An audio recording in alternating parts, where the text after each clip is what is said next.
मैं अपने प्राण लुटा दूं इस तिरंगे की आन में, ताक रही है सारी दुनिया आज हिंदुस्तान में। मैं अपने प्राण लुटा दूं इस तिरंगे की आन में, ताक रही है सारी दुनिया आज हिंदुस्तान में। आज़ादी का पर्व सुहाना मनाते हिंदुस्तान में, लेकिन इसका मोल छुपा है वीरों के बलिदान में। लेकिन इसका मोल छुपा है वीरों के बलिदान में।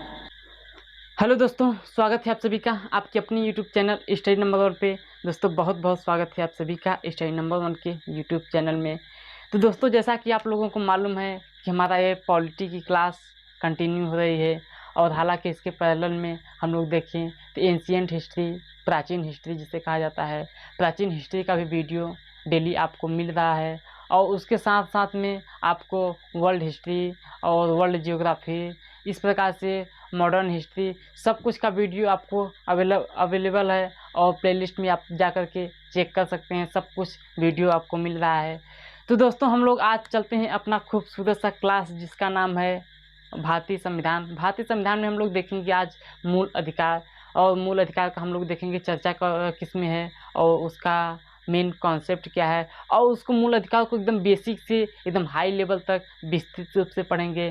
तो आप लोग यदि वीडियो में नए हैं तो चैनल को सब्सक्राइब करके बेल आइकन को प्रेस कर दीजिएगा, ताकि हमारे इस प्रकार से और सभी आगे वीडियो आते रहेंगे और आप सभी को मिलता रहेगा। तो दोस्तों सबसे पहले हम लोग देखेंगे मूल अधिकार। मूल अधिकार का जो हमारा बेसिक स्ट्रक्चर कहते हैं, बेसिक स्ट्रक्चर किस प्रकार से बना है, यानी कि उसका पिलर क्या है, कहाँ से लिया गया है, कौन कौन से हैं, कितने हैं, सब कुछ इसमें चर्चा करेंगे। फिर नेक्स्ट वीडियो में हम लोग देखेंगे कि मूल अधिकार कौन कौन से हैं, उसको देखेंगे। फिर एक एक करके सभी मूल अधिकारों को, सभी आर्टिकल को पढ़ने का प्रयास करेंगे। हाँ साथियों, एकदम विस्तृत रूप से पढ़ने का प्रयास करेंगे और एक एक क्वेश्चन यहाँ से बनाने का प्रयास करेंगे। बस आपसे निवेदन है कि आप यदि चैनल पर नए हैं तो कर दीजिएगा सब्सक्राइब, वीडियो को तो लाइक करेंगे ही, हमको उम्मीद है पूरे आप सभी पर, हमें गर्व है। और वहीं शेयर तो आपकी इच्छा है, आपका विश्वास है हमारे ऊपर है, आपका स्नेह हमारे ऊपर है, सब कुछ आपका ही है। तो दोस्तों चालू करते हैं, सब कुछ सेटअप यहाँ तैयार है। देखिए क्या है मूल अधिकार। देखिए हम लोग 2-4-5 मिनट बात करते हैं कि मूल अधिकार क्या है, मूल अधिकार कितने आर्टिकल से कितने आर्टिकल तक रहता है। देखिए सबसे पहले मूल अधिकार की बात करें तो मूल अधिकार कहाँ से लिया गया है, एक नंबर यहाँ से क्वेश्चन बनता है कि मूल अधिकार कहाँ से लिया गया है। तो आप लोग जानते हैं संयुक्त राष्ट्र अमेरिका, अमेरिका के संविधान से क्या लिया गया है, मूल अधिकार। आपको मालूम होगा, हमें भी विश्वास है, मूल अधिकार अमेरिका के संविधान से लिया गया है। अब कहोगे कि मूल अधिकार आर्टिकल 12 से लेकर के 35 तक मूल अधिकार का प्रावधान है। किस भाग में, तो भाग 3 में। अब कहोगे कि मूल अधिकार की संख्या कितनी है, तो मूल अधिकार की संख्या यदि मूल संविधान में बात करें तो मूल संविधान में 7 थी, लेकिन अब वर्तमान में घट करके कितनी हो गई हैं, तो 6 हो गई हैं। अब बात करोगे कि कौन सा संविधान, यानी एक ऐसा कौन सा अधिकार था जिससे हटा दिया गया है, तो वह अधिकार था आर्टिकल नंबर 31, जिसे संपत्ति का अधिकार कहते हैं। हुआ क्या, एक समय ऐसा आया कि यदि हमारे मूल अधिकार में हमारा क्या हुआ, हमारे संविधान के मूल अधिकार में संपत्ति का अधिकार की व्याख्या कर दिया गया, यानी कि जोड़ दिया गया, संपत्ति का अधिकार हमारा मूल अधिकार बना लिया गया। अब लोग इकट्ठा करने लगे, ये संपत्ति को इकट्ठा करने लगे, और एक समय ऐसा देखने को मिल गया कि हमारी जो बाजार थी, मार्केट, वो पूरा अर्थव्यवस्था डगमगा गया। जब अर्थव्यवस्था लो हो जाता था तो वह पैसा अपने आप रख लेते थे कुछ अमीर लोग, और जब अर्थव्यवस्था हाई हो जाता था तो उसमें पैसा निकाल करके दे देते थे, जिससे उनका मुनाफा बहुत अधिक बढ़ना प्रारंभ हो गया। तो सरकार ने 44वां संविधान संशोधन 1978 ईस्वी में संशोधित करके उसको मूल अधिकार से हटा करके उसे कानून का अधिकार बना दिया गया। अब बात करोगे कि संविधान जो एक आर्टिकल नंबर 31 है, संपत्ति का अधिकार है, किस संविधान संशोधन के तहत किस आर्टिकल में भेजा गया है, तो 44वां संविधान संशोधन के तहत आर्टिकल नंबर 300A में, 300A में या 300 क में भेज दिया गया है। अब कहोगे किस भाग में भेजा गया, तो भाग नंबर 12 में। आपको अच्छे से मालूम होगा, थोड़ा सा बोर्ड हिल रहा है, इसको मैनेज कर सकता हूँ अभी। तो चलिए, सब कुछ अच्छा हो गया। अब देखिए क्या होता है। हमने बताया कि 44वां संविधान संशोधन करके 1978 ईस्वी में 300A में भेज दिया गया, जो कि भाग नंबर 12 में था। अब इसको हम लोग लिख लेते हैं, फिर आगे चलने का प्रयास करते हैं। तो देखिए, इसको हम पहले मिटाने का प्रयास करता हूँ। ये क्या है हमारा मूल अधिकार, इसको हमने इसलिए लिख दिया ताकि आप लोगों को याद रहेगा कि हमने पढ़ क्या रहा हूँ। तो देखिए क्या है, हमारी बात चलती है मूल अधिकार पर। मूल अधिकार पर अब हम मूल अधिकार में सबसे पहले बात करेंगे। तो मूल अधिकार का प्रावधान कहाँ से है? मूल अधिकार का प्रावधान कहाँ से लिया गया है? तो अमेरिका के संविधान से। अमेरिका के संविधान से। यदि हम बात करें आर्टिकल नंबर 12 से लेकर के 35 तक इसका आर्टिकल है। यदि बात करें प्रावधान, अब यदि बात करें कि मूल अधिकार कितने हैं, मूल अधिकार कितने हैं, तो मूल अधिकार कितने हैं? 7 हैं। कितने हैं मूल अधिकार? मूल अधिकार की संख्या कितनी है?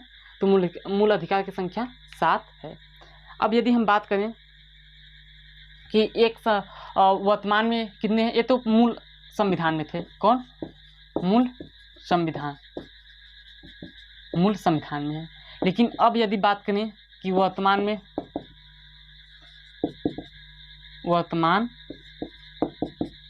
कितने हैं, तो वर्तमान में अभी 6 बचे हैं। अब बात करते हैं कि वह एक कौन सा था, एक कौन सा संविधान, एक कौन सा आर्टिकल था, एक कौन सा अधिकार था जिसे हटा दिया गया है। तो वो 31वां आर्टिकल नंबर 31 था।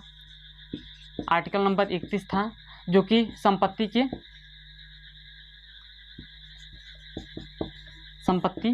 का अधिकार को समाप्त कर दिया गया है। किसको? संपत्ति के अधिकार को समाप्त कर दिया गया है। अब बात करते हैं कि संपत्ति के अधिकार को समाप्त करके इसको कौन से अधिकार में बनाया गया है, तो इसको कानूनी अधिकार बना दिया गया है। अब बात करोगे कानूनी अधिकार बनाया गया है तो किस आर्टिकल में रखा गया है, तो 300A में या 300 क में रख दिया गया है। अब बात करोगे कि 300 क या 300A किस भाग में पड़ता है, तो भाग 12। किसमें? भाग 12 में पड़ता है। इस प्रकार से यहाँ पर। अब बात करोगे आगे कि कौन से संविधान संशोधन के तहत रखा गया है, तो अभी जान लीजिएगा 44वां संविधान संशोधन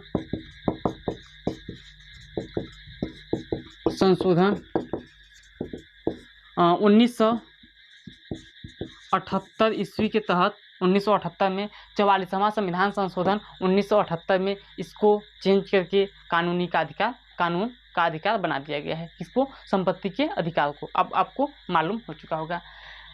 तो दोस्तों, इससे बस इतना ही। अब आगे चलते हैं, थोड़ा सा 2-4 पॉइंट की तरफ से हो, फिर हम लोग देखेंगे आगे क्या क्या है।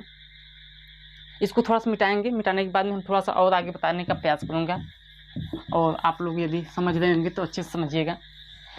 देखिए क्या है, हमने बता चुका हूँ प्रावधान कहाँ से, अमेरिका के संविधान से। मूल अधिकार का प्रावधान अमेरिका के संविधान से।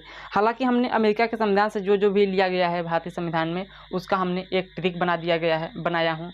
और उस ट्रिक को आप यदि नहीं देखे हैं तो उस ट्रिक को जाकर के प्लेलिस्ट में देख लीजिएगा, और बहुत अच्छे से समझ में आ जाएगा कि कौन कौन से प्रावधान अमेरिका के संविधान से लिए गए हैं। अब बात आती है कि जो मूल अधिकार है, मूल अधिकार किसे किसे दिया गया है, तो मूल अधिकार भारतीय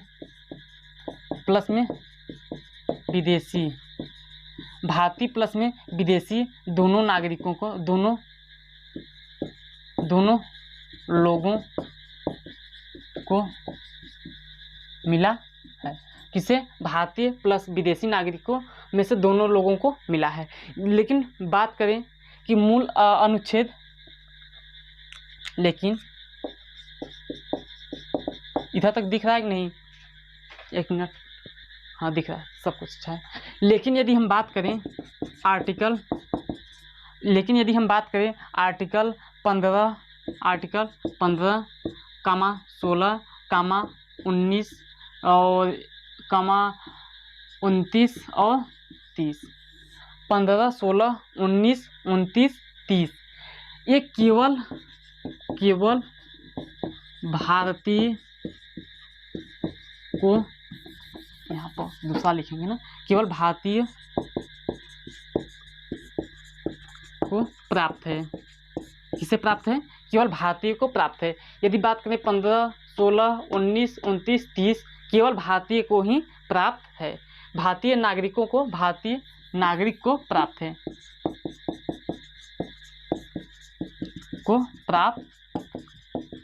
इसको आपको याद करना है।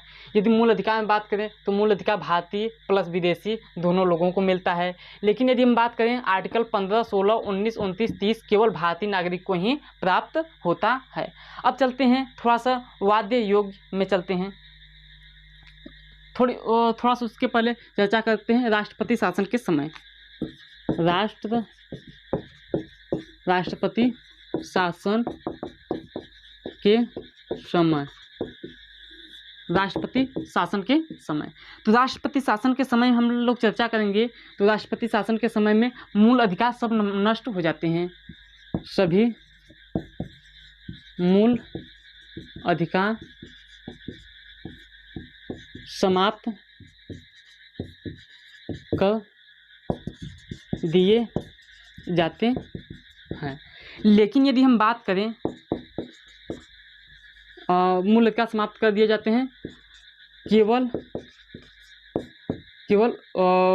20 और 21 को छोड़े, 20 और 21 को छोड़कर, 20 और 21 को छोड़ करके सभी मूल अधिकार समाप्त कर दिए जाते हैं। कब? राष्ट्रपति शासन अधिनियम में। आपातकाल का प्रावधान किसमें है? आपातकाल के स्थिति में या कह सकते हैं राष्ट्रीय शासन अधिनियम के समय में, तो आर्टिकल नंबर 152 में है। तो इस प्रकार से हम लोग देखते हैं, 352 में होता है ना, राष्ट्रपति शासन 352 में होता है।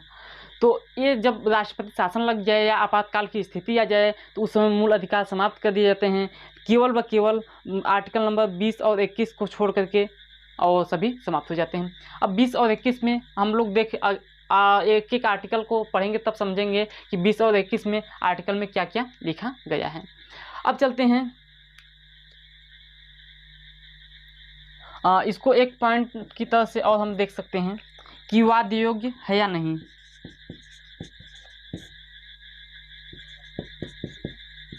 वाद्य योग्य यानी कि हमारा जो मूल अधिकार है वाद्य योग्य है। अब वाद्य योग्य से तात्पर्य क्या है आप पूछोगे अभी, तो वाद्य योग्य से क्या तात्पर्य है कि यदि मूल अधिकार का हनन हो, यदि मूल अधिकार का कोई हनन कर रहा हो तो हम उसके प्रति क्या कर सकते हैं, उच्च न्यायालय में मुकदमा दायर कर सकते हैं।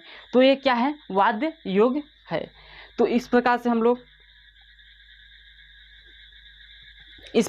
चर्चा करते हैं कि मूल अधिकार क्या है। मूल अधिकार भारतीय विदेशी दोनों को मिलता है। राष्ट्रपति के शासन में सभी नष्ट कर दिए जाते हैं, बल्कि केवल 20 और 21 को छोड़ करके।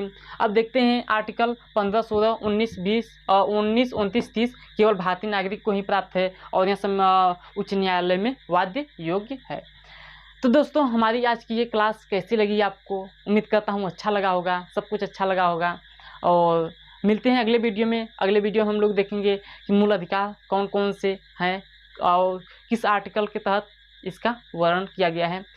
तो दोस्तों मिलते हैं अगले वीडियो में। तब तक के लिए आप अच्छे से पढ़िएगा, अच्छे से रहिएगा और सब कुछ अच्छा होगा।